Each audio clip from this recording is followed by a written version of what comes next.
Okay, I'm going to talk to you about the first section in Chapter 14, which is about stockholders' equity, and that's used by a corporation rather than a sole proprietorship or partnership.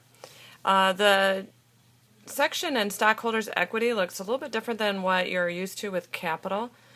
You have some accounts called capital stock. Capital stock is all of the equity, all the stock that's available for a corporation. Remember, stock is a unit of ownership that someone can buy.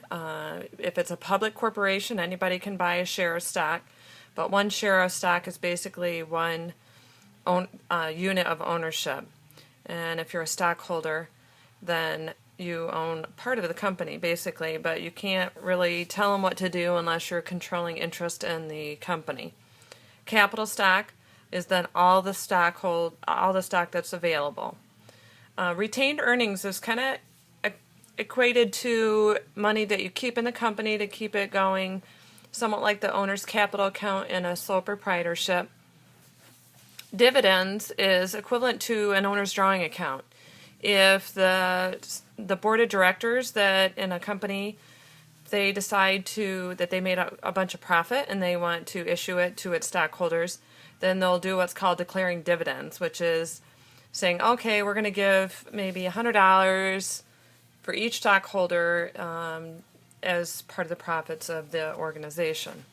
So dividends are, again, equated to the earnings that you might give to your stockholders, equivalent to the owner's drawing account in the sole proprietorship. By the way, I'm on page 404, 405 in the book. So the first step, if the board of directors is basically the management, the top level management in a corporation, they can declare declare dividends, and that's basically say that they make an action to distribute some of the earnings to the stockholders. And once you declare a dividend, dividends are considered like a debit normal balance side because they're equivalent to the owner's drawing account. When they declare a dividend, they don't necessarily write a check right away to the stockholders. They will debit dividends and credit dividends payable, which is going to turn into liability for them until they pay it. So 14.1, work together, is the first step is to, it says December 15th, the board of directors declared a dividend of $3 per share of capital stock issued.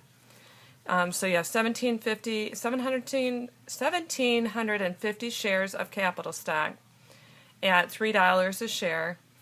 Is how much they're going to declare. So we're going to take 1,750 times $3.